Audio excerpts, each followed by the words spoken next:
Welcome to the Classroom Connection, the show that takes you inside Marion County Public Schools. I'm Kevin Christian, and it's great to have you watching. For nearly a decade now, we have brought you fresh news stories each month about our schools, students, and staff members. This month, though, for the first time ever, we bring you a best of show, the best of 2012. And it should come as no surprise to anyone that technology tops this list, technology that's now in the hands of students. Here's a look at our student desktop with Joel Hartley. In essence, when I give an assignment, if a student is not able to finish it during the classroom period of time, I let them know I must have it by midnight tonight. They can actually go home and finish their work and email it to me. And there's a date and time stamp, so they've met the deadline that I gave the students. It helps me with a lot of the partnership assignments that we have from the teachers, because some homework assignments we have to do with other students, and if we have no other way to communicate with them, that's where SkyDrive comes in, because it has a messenger where you can talk to other people or just message them back and forth. I am aware that we have an email account, but we can only get it in 6th grade, and I think it'd be really cool if we could get it in 5th grade, because I think we're responsible enough and mature enough to use it. I would like to see kind of like an active chat added, because right now I'm working on a project, but my partner isn't here, and email can be a bit slower, and he might not get back to me before the end of class. If you have a project for your class, you can go on the SkyDrive and you can make, like I have made something for Spanish class. So if you have a project, you can't say that you couldn't do the project, because you can do it right here, you can do it at the public library, you can do it at your house, and you can't really say that you didn't have anywhere, or you don't have PowerPoint, because it's right all on your computer. There's no more excuses. The flash drives or the thumb drives, that was a commonplace in my classroom where I forgot it. I left it at home. So then it was like, okay, we'll bring it tomorrow, or email it to me later if you have your own email. Now I can say to them, you need to email this to me, or you need to put it on the SkyDrive so when you can come to class, you can print it out. I remember one time I had an essay that I had to do. I had a word processor, and I tried to adapt that with Microsoft Word, and it wouldn't work. Then there were some times when we needed to do a PowerPoint presentation, and I didn't have the equipment to do it. So I had to go all the way to the library to find a computer that actually did have it. And trying to find a computer to just find a single piece of software is just pretty ridiculous. It eliminates the excuses that I couldn't get to the library, I couldn't get to my friend's house, I don't have this at home. Now they can do it from home. They can access all this information from any place where they have access to the internet. Some of them go to McDonald's, pick up the Wi-Fi at McDonald's and use a laptop. They may not have service at home, but they have a computer that will pick up wireless, and they know they can use it at one of the restaurants or local businesses that gives free Wi-Fi. It puts all of our students on an equal playing field, no matter what their economic background is, by allowing them to have this desktop and having access to all this information. If a child does not have a computer at home, and there's still many students who do not, but now they can access all their work from any computer with internet access. They can go to the library, they can go to their friends, their relatives, the Y, the Boys and Girls Club, wherever it is that they can access a computer and complete their schoolwork. Technology is all around us, including our cars, even virtual cars in our classrooms. Our students now use simulators to learn safety behind the wheel before they actually get behind the wheel. Here's that story from Chadwick Pierce.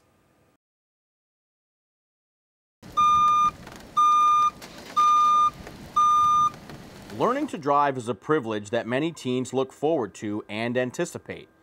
Here in Marion County, they are using a new tool to ensure the utmost safety for all of our new drivers. We received this simulator last year, and it's something that we utilize in our class, basically for students who are first-time drivers, who really don't have the behind-wheel driving time that they need. And this is a good apparatus for them to start learning how to involve themselves in traffic, keeping the car in the road, and so forth. So, you know, it's something that we use, and it's been very helpful.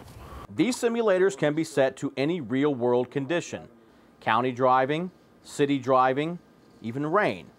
but does it truly relate to the real world? In the real world, no. I mean, nothing will replace the actual on-road driving that these students need in order to get their license and to become better drivers. I mean, that's, you know, the real world. But as a simulator, it does wonders to get them accustomed to the brake pedal, the gas pedal, the steering wheel, how to check their blind spots, how to use their turn signals, how to interact with traffic, if they've never been in that situation before. Never being in those situations before has not stopped students from strapping in and hitting the road. I honestly like it because it's about as close as you can get to real world without being in the real world situations, and you really get a feel for some of the tricky situations when driving.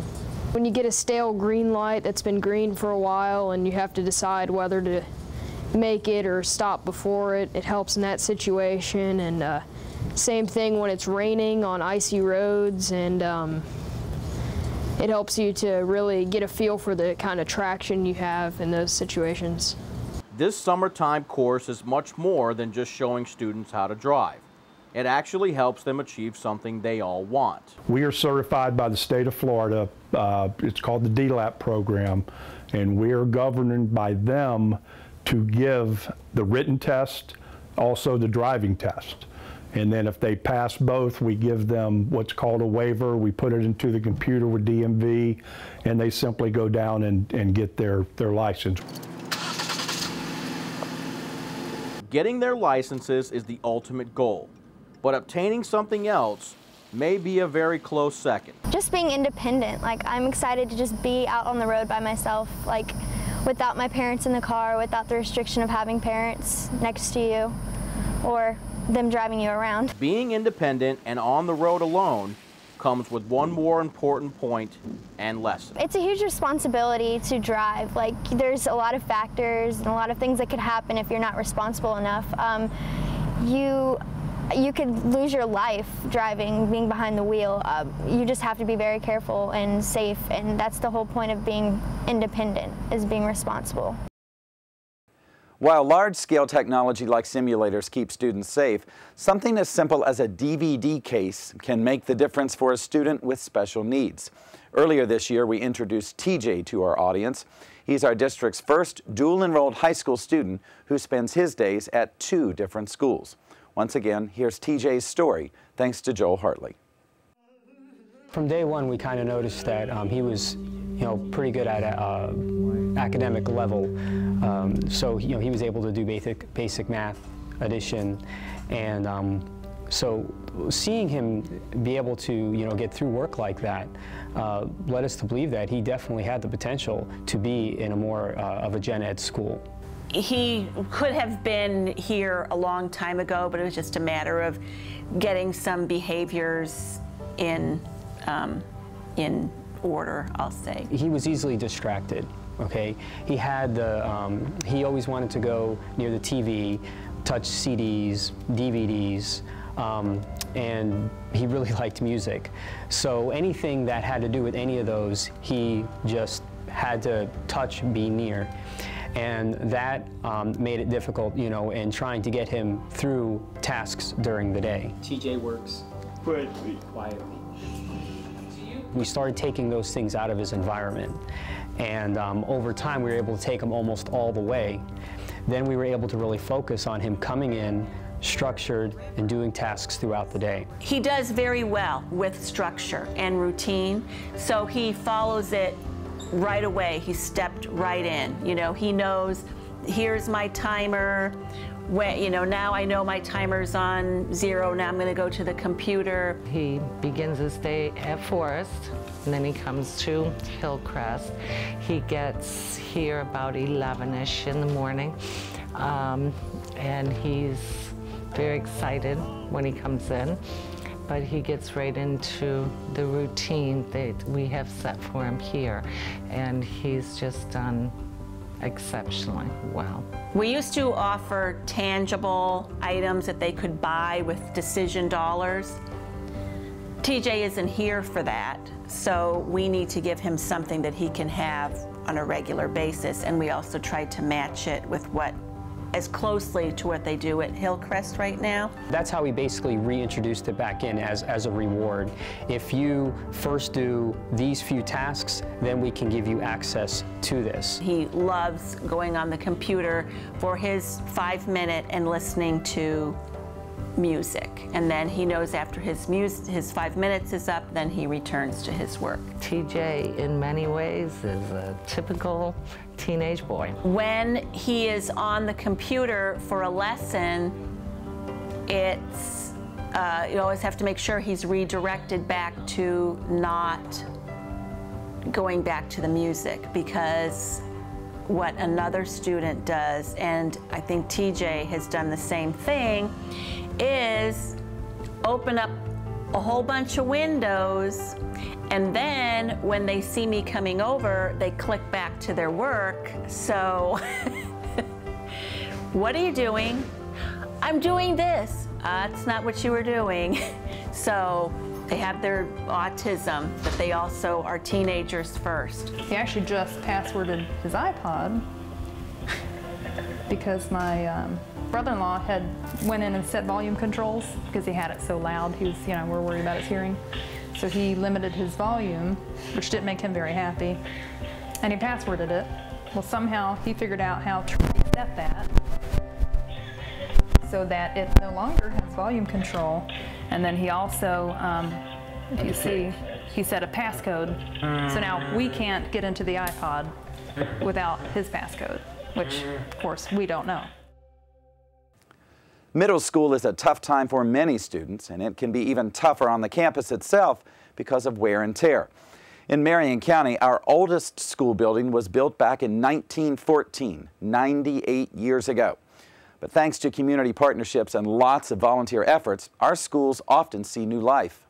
Take North Marion Middle School, for example. Built in 1974, the school courtyard got a makeover this year thanks to Home Depot and some hard work. Here's Chadwick Pierce to explain.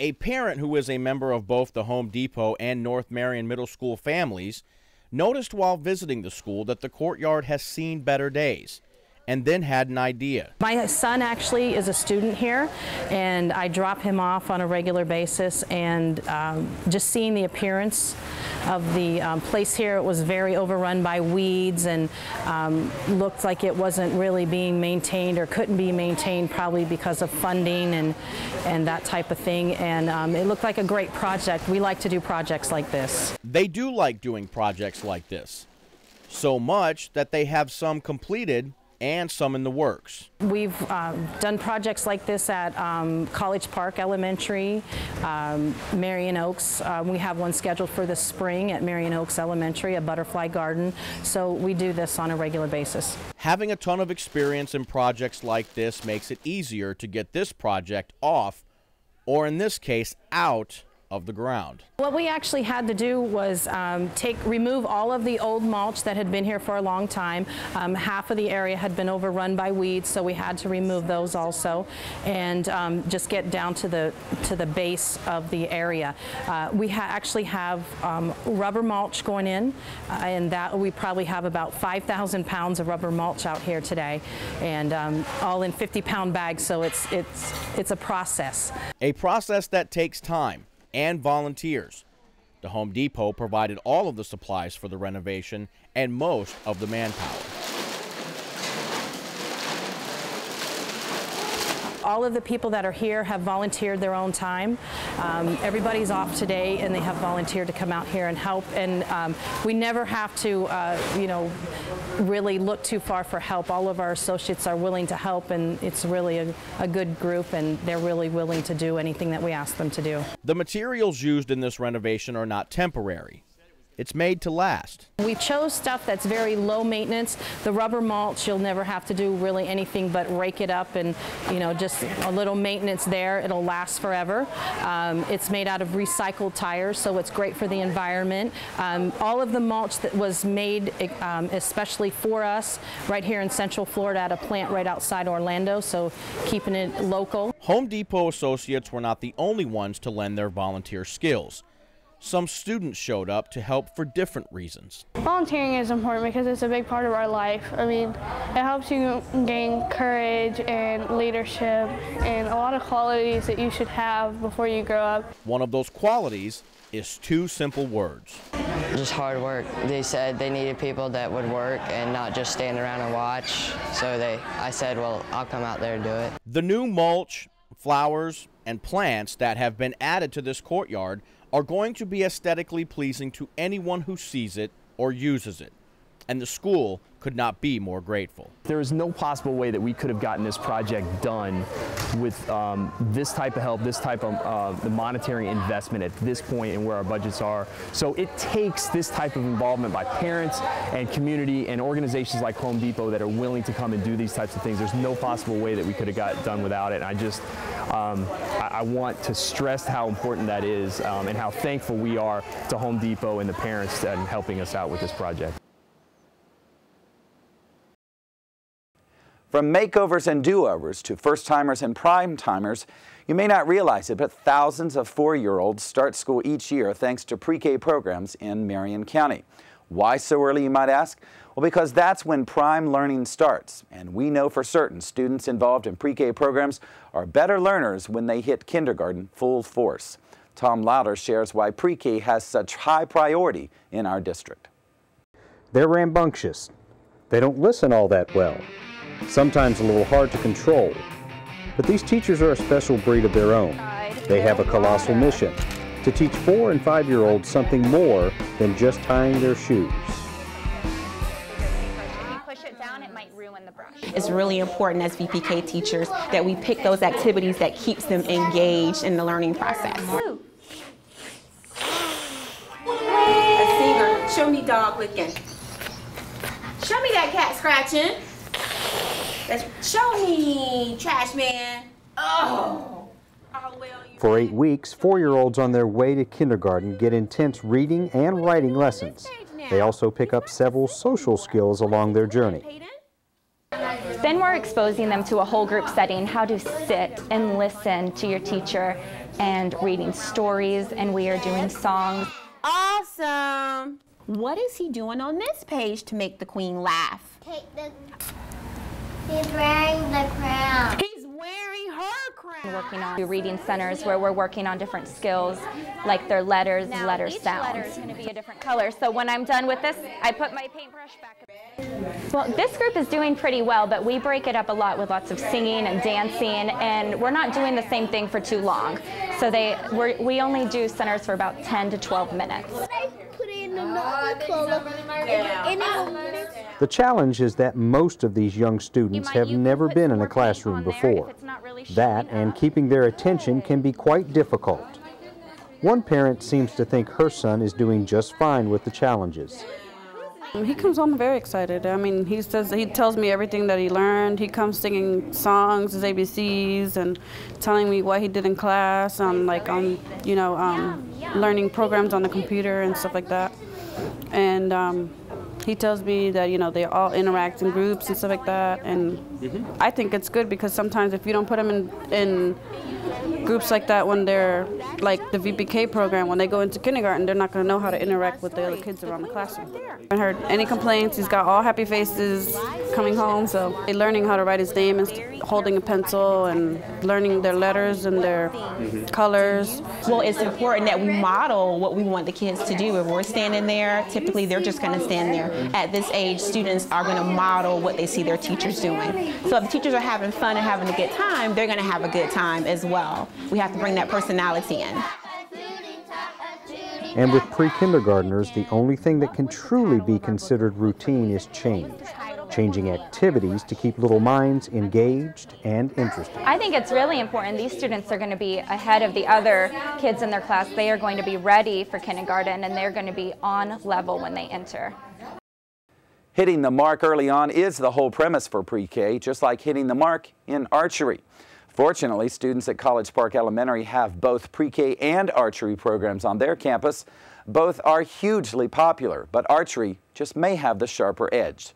Once again, here's Joel Hartley. Initially, we had a lot of hesitation when it comes to archery. A lot of the the administration had a concern about the safety, especially putting bows and arrows on a 3rd grader, 4th and 5th. It took a little while of talking and convincing and talking about the safety. There's never really been an accident in the archery program, so that's something that is very positive about the program. Something else very positive is the success College Park Elementary's archery team has had at the state level. In 5 years of competing, the Huskies have never finished lower than 3rd, taking 1st in 2009. With that kind of track record, there's never a shortage of archers. The kids are very motivated to be on the team. Unfortunately, there's only 24 students that are allowed to participate, and out of the 24, it has to be a certain percentage of girls and boys. So I have to, throughout the years, we had to do a tryout just to pick, the top 24 students to represent the school. We look at their discipline, their behavior. We also look at their grades. They need to have a C average or better. And we have to make sure that they have the skills that are required. They got to be able to hit the target. A lot of the students that have been in the program, that they're putting a lot of more effort in the school, in their assignments and their school grade.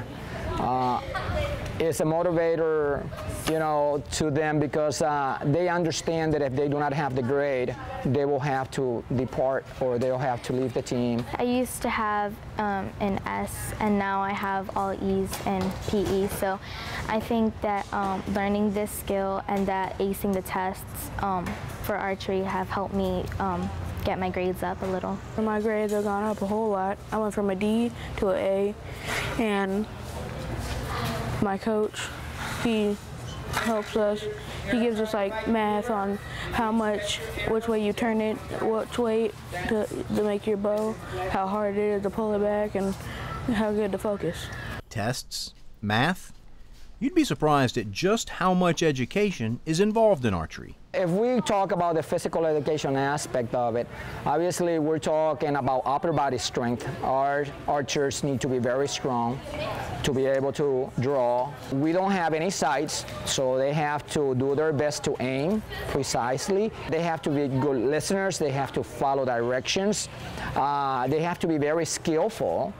Obviously, there's a lot of eye and hand coordination. Now, when we look at the curriculum, we talk about history. Prior to them shooting or competing, we go through a series of classes to teach them about the history of archery. We have other aspects when we talk about the social studies aspect of it, when we talk about our Indian heritage. So when you look at all of that, you also look at being responsible, tying in the safety, and also the coordination.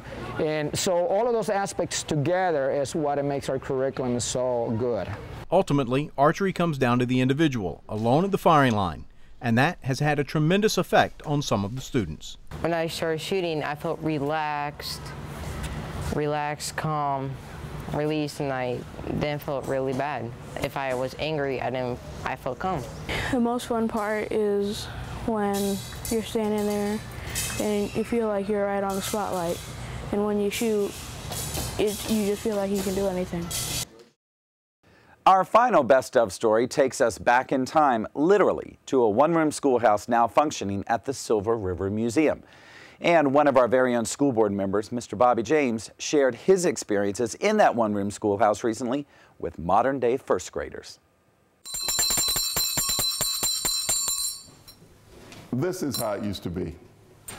My teacher, Miss Hale, would stand on that porch right there, and she would ring this bell. This is where it all began for me. The first formal education began in this room. And education continues, decades later, on the grounds of the Silver River Museum. After some restoration work, the one-room schoolhouse Bobby James attended as a child is being used to teach a new generation of children. We thought about which grade level would best benefit from using it, and needless to say, pretty much every grade level would, but since we already had 4th and 5th grade students coming out for other programs, we looked at the other grade levels, and the first graders actually about half of their year is based on past and present, and so that was a perfect fit for that schoolhouse. Just like having a World War II veteran come talk about his experiences will always beat reading about them in a book, having someone who actually took classes in the schoolhouse speak to the children provides a much better insight. One of the standards, social studies standards for students, is the difference between a primary and a secondary resource. And Bobby James, being a primary resource, is an excellent example for the students to learn about what it was like back during that time period. You know, I could sit there and talk to you guys about something, but let's get you all involved. Let's ask some questions that y'all want to know. This school is different from our school.